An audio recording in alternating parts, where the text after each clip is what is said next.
Talk, I'm Connie Kim. President Trump says that he had received a beautiful letter from Chairman Kim Jong-un and expressed hope that something positive will happen. The president emphasized North Korea's economic potential, but also maintained that U.S. sanctions will remain. As Kim Jong-un reaches out to President Trump, North Korea continues to blame the U.S. for the failure of the Hanoi summit. What preconditions should be met before a potential third U.S.-North Korea summit?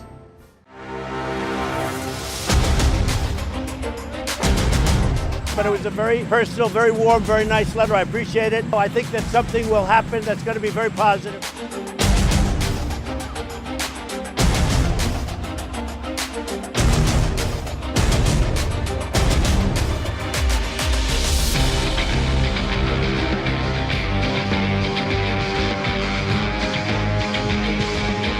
We are ready and willing to continue engagement on working level negotiations.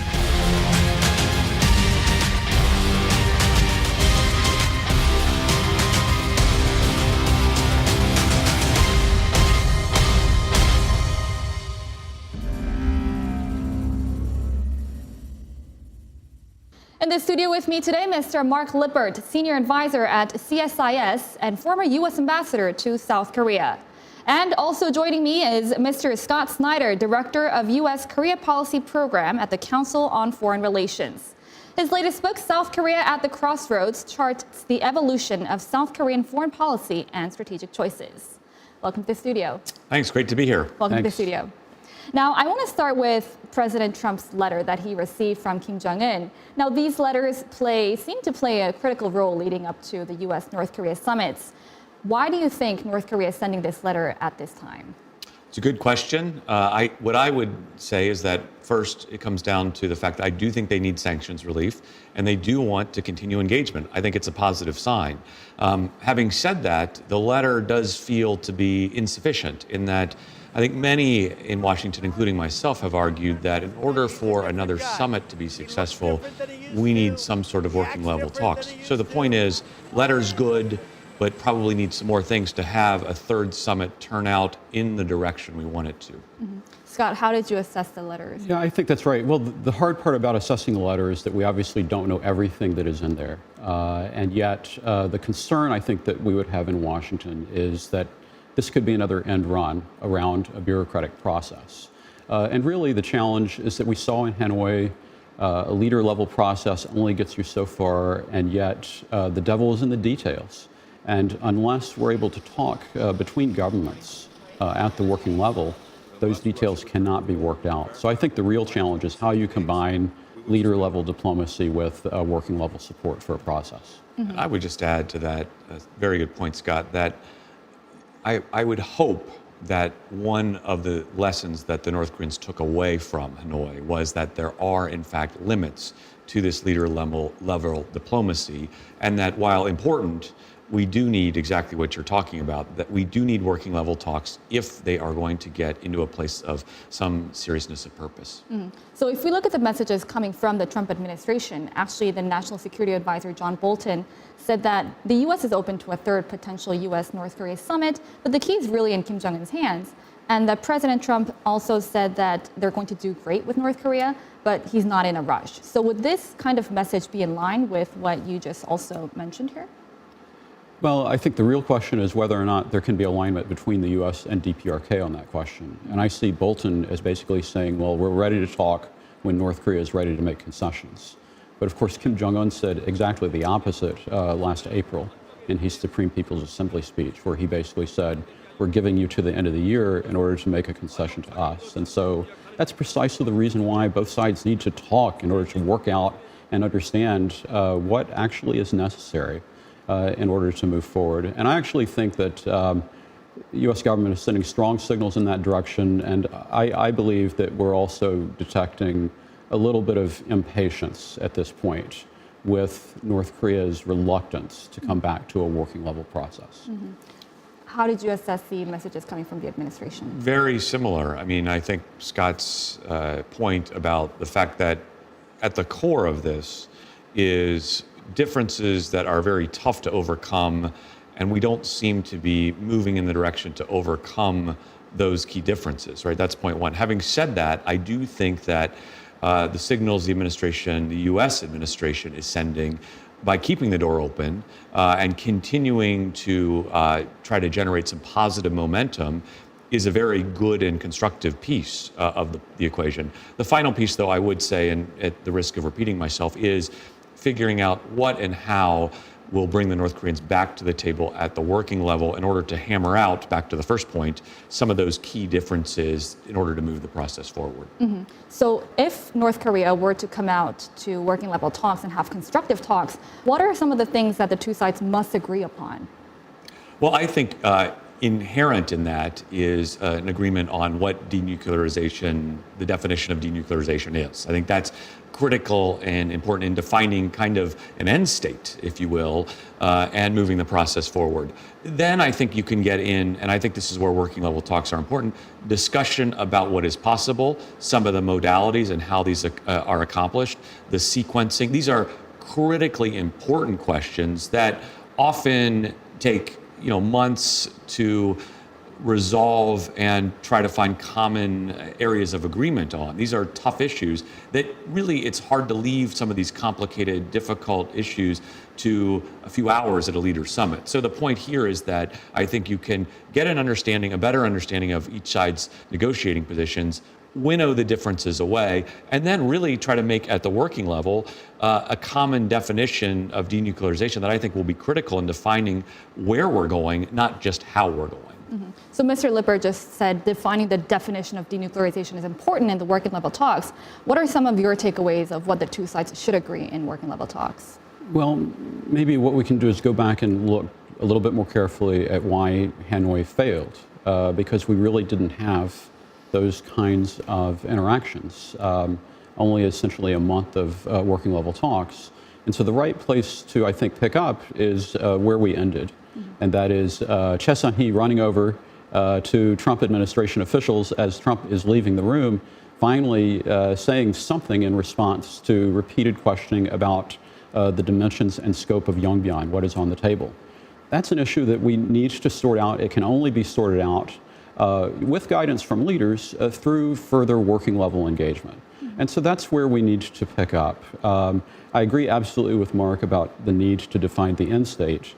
And then it's really a matter of trying to craft an understanding about how one moves forward on the process of denuclearization on both sides. And the other thing I would point out is that the Special Representative Began continues to emphasize parallel and simultaneous. And he continues to point out that we have other tracks beside the denuclearization track where we actually achieved some agreement, but that cannot move forward until we have agreement on all aspects of follow-on to the Singapore Declaration. Mr. Lippert, if we turn to North Korea, they're continuing to blame the U.S. for the failure of the Hanoi summit. So while Kim Jong-un is sending a letter to President Trump, their North Korean media continues to blame the U.S. for this. What is the intention behind North Korea?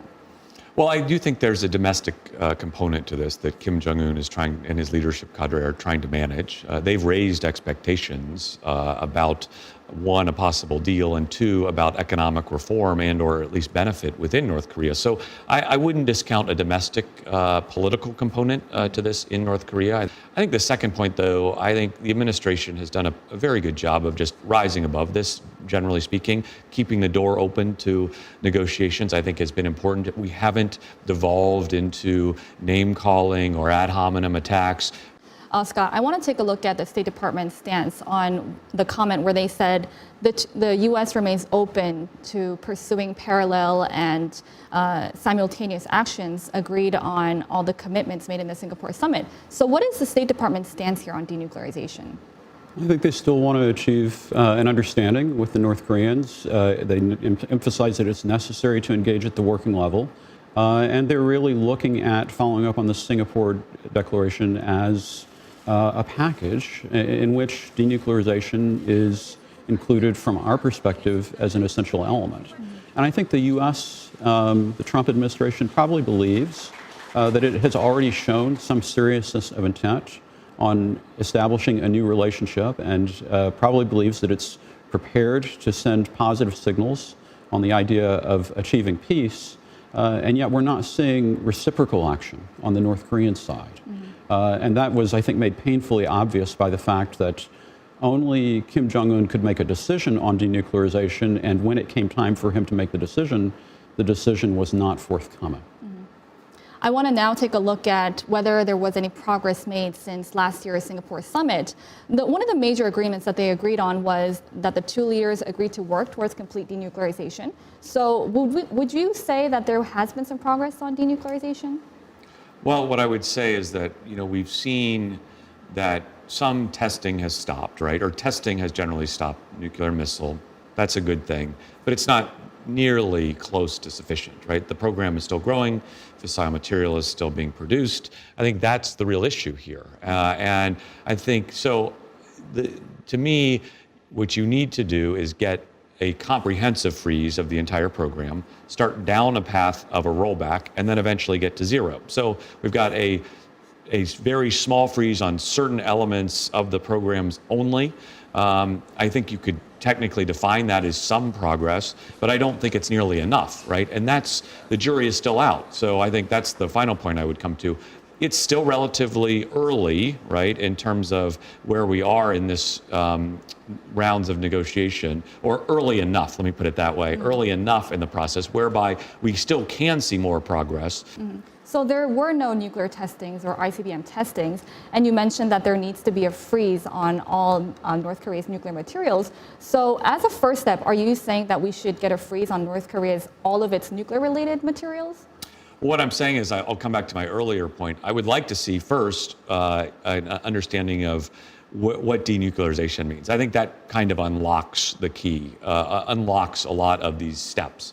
Having said that, look, I will take I would be very interested in if the North Koreans tabled more comprehensive freezes, but also that has to be on the road to much deeper reductions, right? Much sooner in the process. I just wanted to follow up. So these step-by-step approaches have been tried in the previous administrations, but it never happened. It never has been successful in bringing North Korea's denuclearization. Are you concerned that we will repeat the same history again if we take this approach? We don't want to have enough time to revisit the whole 25 years of why certain things failed when. What I would say is that I think most people, by and large, end up to the pragmatic point that a step-by-step phase reduction is the least bad option in this case to solve a very complex problem. Having said that, look, if the leaders could get into a room and solve this in big, broad brushstrokes fast, I'm for that too. I'm very pragmatic. I'm just saying, when you look at the data tend to lead you to the conclusion that a phased rollback with, again, an upfront understanding of where we're going, right? A phased freeze, rollback, and get to zero is the most pragmatic and I think realistic opportunity to achieve denuclearization in North Korea. Scott, you earlier mentioned that the devil's in the details. So how would you suggest a way to move forward in these negotiations? Well, I think the best way to move forward is actually for the working level teams to meet and discuss these issues, but I also believe that they are going to need input from the leaders. And so I believe that probably some sort of meeting in Pyongyang with a U.S. team, together with North Korean counterparts, would be good, but punctuated by conversations on tough issues with the leader. And so that means that the special representative would have to be able to meet with Chairman Kim and perhaps vice versa in terms of some rounds in Washington. But the key is that given the nature of the North Korean system and the evident difficulty of moving forward on the details, there's going to have to be regular checking in with the leadership in order to basically make space for sufficient progress to actually push forward a deal. And I would actually also say that if we look at other processes of this sort, Iran, the European experience, there's such a level of detail involved, and we just haven't seen that forthcoming at all with the North Koreans. And so that is very worrisome, I think, from the perspective of many about whether we can really get this process moving. That's right. And I think it's fair to say the U.S. and the South Korean side have put concrete things on the table. There's no doubt, right? I think there has been, you cannot argue credibly that the U.S. and the South Koreans have not done things to show that they are serious, right? I think that has been stipulated. And then it's to Scott's point, which is we are now in a situation, I believe, where the North needs to take some sort of commiserate, demonstrable action to show that they're serious as well. So we're really waiting for North Korea's actions to denuclearize here. To take credible steps to get us into a process, right? Once you get into the process, I think as Scott outlined, the process can take on a life of its own and can generate a momentum of its own. I think the key is we've got to get into a place where things are being put on the table, real discussions are being had, and regular check-ins, working level, you can even argue ministerial level, all the way up to leader level, across the board, form essentially a number of lines of operation that all lead back towards a credible path towards denuclearization. All right, we'll leave our conversation here and move on to the next segment.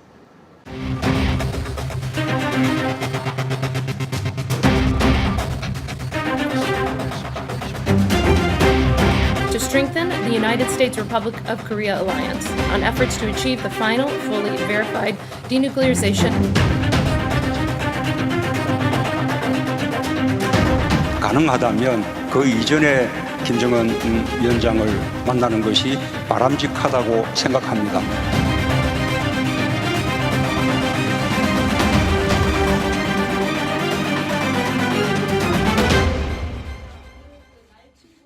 President Trump will be visiting South Korea following the G20 summit. The State Department says leaders of the two countries will discuss strengthening the alliance and ways to coordinate to bring North Korea's denuclearization. Meanwhile, President Moon says he hopes to meet Chairman Kim Jong-un before he meets with President Trump. What kind of breakthrough will the two countries find in the midst of stalled negotiations? Now, Scott, President Trump is going to meet with President Moon following his trip to Japan. What kind of coordination do you think that the two allies need here? Well, if we're moving into a period where North Korea is stepping toward renewed engagement, it's going to be all the more important for the U.S. and South Korea to be on the same page. And so there are many issues to discuss, continuing pressure in terms of sanctions, but also looking at opportunities for maintaining progress and trying to ensure that North Korea is moving in the right direction or is not essentially wiggling off the hook in terms of where we're trying to go on denuclearization. Mr. Lippert, given that you worked with the South Korean government while you were in office as well, what kind of coordination do you think the two allies need here at this time?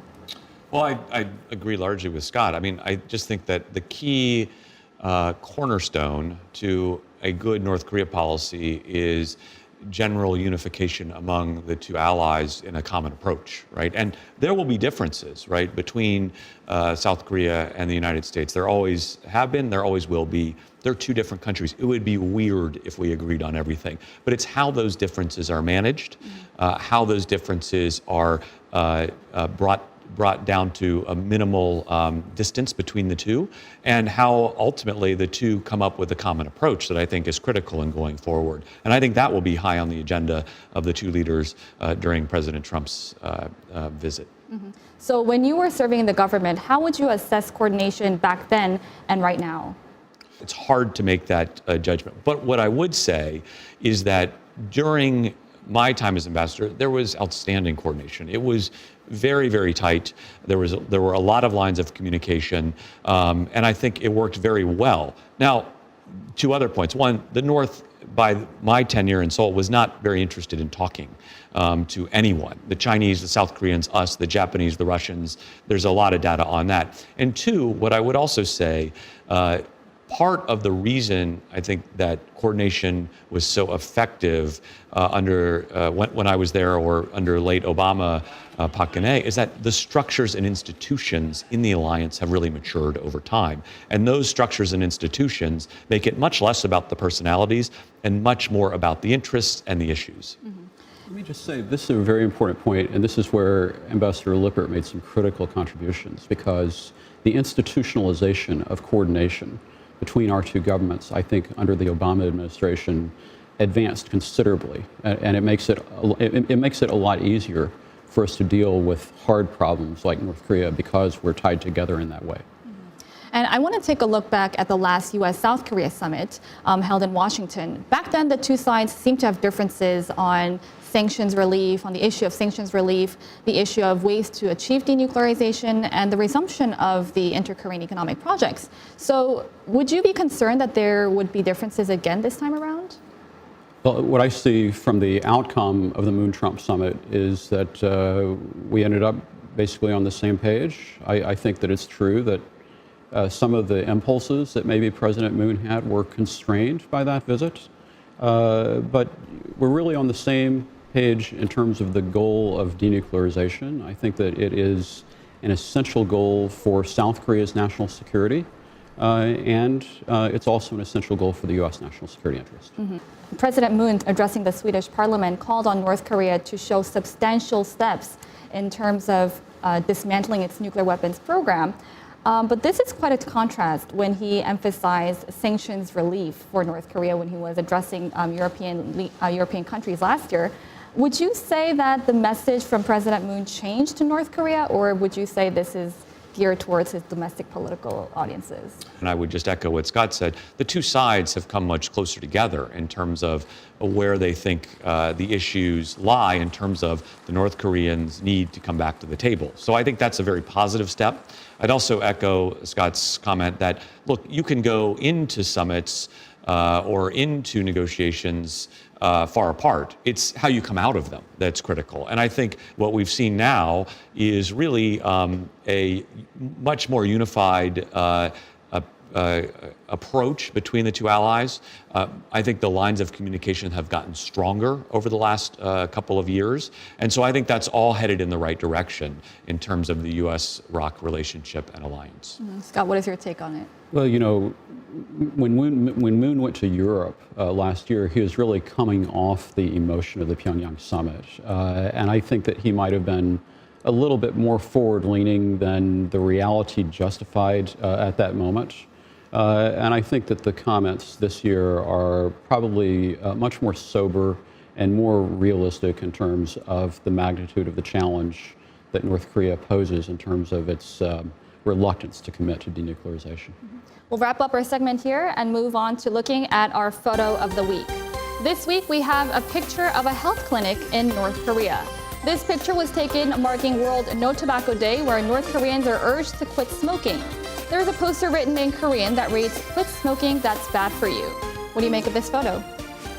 Well, it reminds me of Kim Jong-un smoking near missile testing sites, and it reminds me that the rules don't necessarily apply to the leader.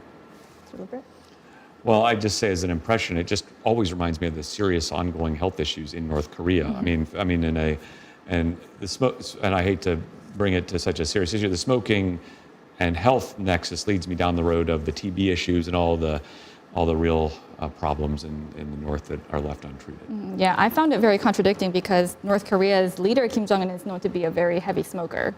That's the end of today's Washington Talk. Thank you for joining. Thank you so much. Thank you.